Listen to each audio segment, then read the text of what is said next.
Hello everyone, and welcome back to Farming Simulator 22. We're back here on No Man's Land with Grober Games.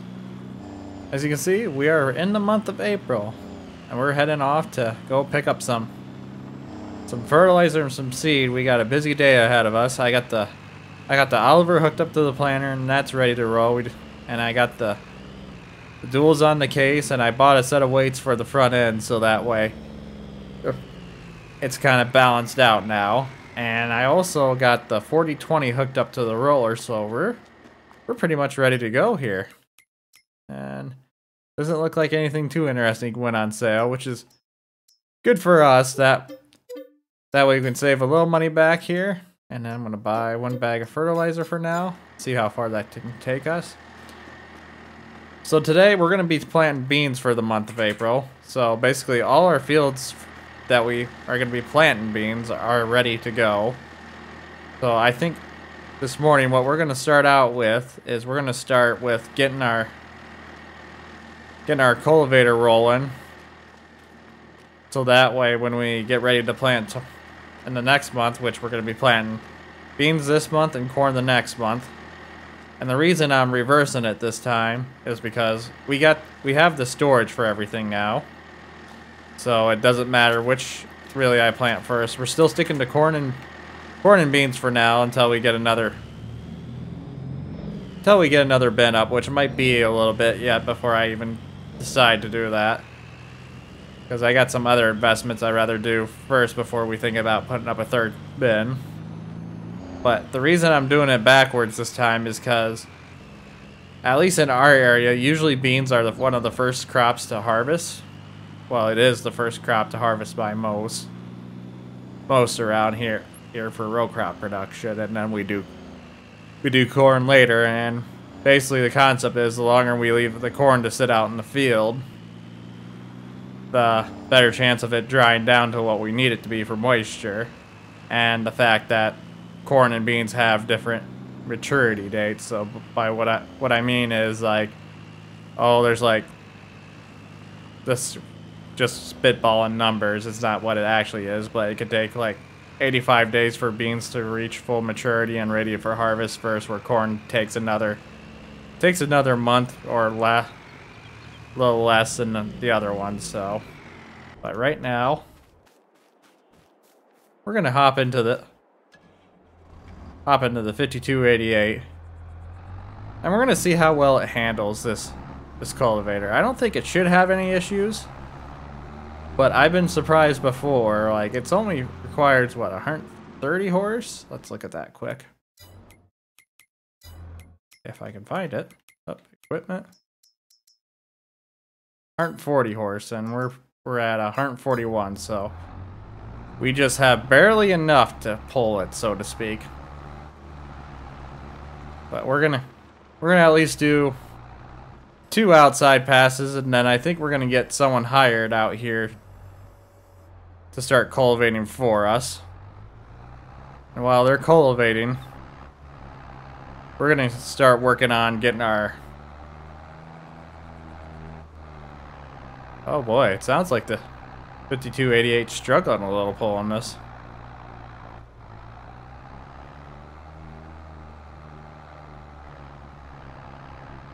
Yeah, she's struggling a little, alright. I wouldn't think it'd be struggling this much.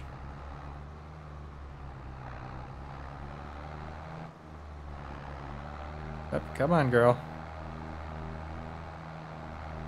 Grant, I know we're going uphill, but I didn't think it'd be pulling this hard.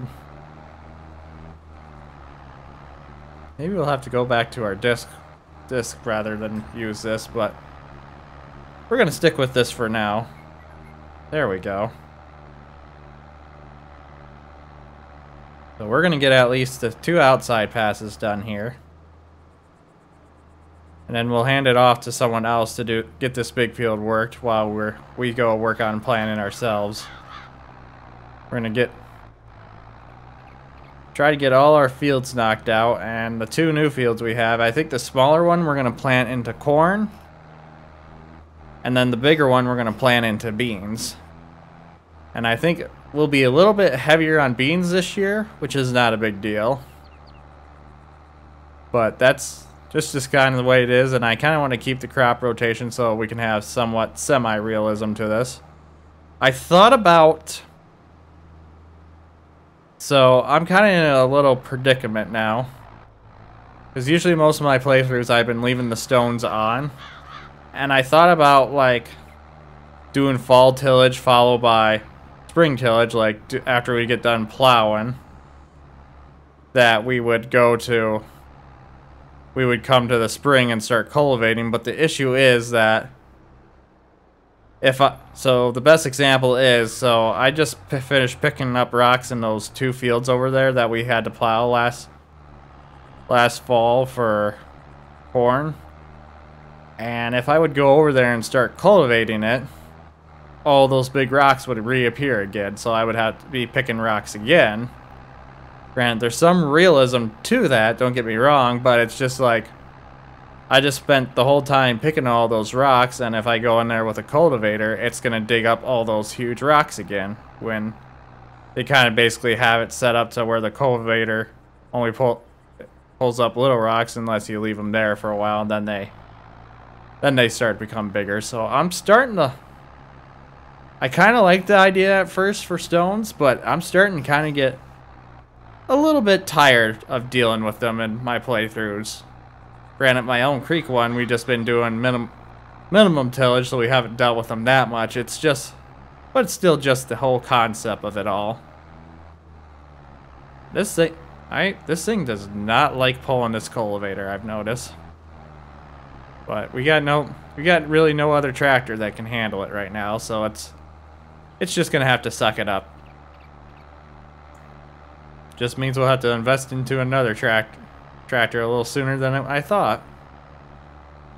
But right now, that's kind of my thought process right now for the whole stone picking thing. Like I said, I know I've been making it like kind of more of a bigger deal to keep everything, like all the natural stuff on, but I think I might turn off stones just because I kind of feel like Giants overdid it with how dense they are throughout the field. Like, so in reality, some fields do get like that, but that's not the case. But I don't know. We'll see how I feel. It'll be something we'll do, either switch on and off this fall or next spring of this series. So it'll give me some time to think on it, and if people, probably by the time this comes out, this episode will come out, I'll probably be I probably would already have a choice made. But if a lot of people in the comments start saying they want it on, and I choose to turn it off, or vice versa, I'll go with the comments wherever I am in the recording session at the time, because usually right now I'm usually about a week or 2 ahead of recording a verse of what's being released, just in case something would happen type thing, that I would have some leeway. So there's some food for thought of those who are watching, so if you have an opinion on it, feel free to express it. It's just that it was fine at first, but now it's starting to get not unenjoyable by me, just because I already picked quite a few rocks in this series, and just the fact that if I wanted to add a little more realism to the series with field work wise, I gotta think about picking rocks at least twice a season, which does not sound very fun to me. But anyways, we're gonna jump into the time lapse here. We're about half done getting our passes done in the field, so pretty soon we'll hire someone to take over to finish this one out. Then we'll only have one more field to cultivate, and then we'll be done cultivating for the season. So we'll see you guys in a bit.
Alright, everyone, I think we're going to start wrapping it up for the day here. All we got is one more field after this one to roll. Get all the stones buried and get our yield bonus, whatever, how much that is, but... Oh, that rock's still there. Is that a bigger rock? Or was it just delayed? But, like I said before when we started this video, sorry to get distracted like that. Give it some thought about what I said about stones. I think I'm going to probably more than likely turn them off next season, because I get, like I said, I get the concept of realism for it, but it's like this is almost too much to me in my opinion. Like I do give props to Giants for trying to add more realism to it and such, but it's to the point where it's a little too much for me. It's kind of get to the point where I'm not enjoying working with the stones right now, especially since it seems like this is just a different discrepancy. But every time there seems to be a great demand, it's always for only stones, and I don't know why that is the case. I think I've only seen it one time where it's been something else besides actual stones. But if you guys enjoyed the video today, please give it a thumbs up. It really helps out the channel. If you're enjoying the content, please subscribe so you can stay up to date to the latest No Man's Land series. Above all else, I hope you all have a wonderful rest of the day. And most of all, thanks for watching.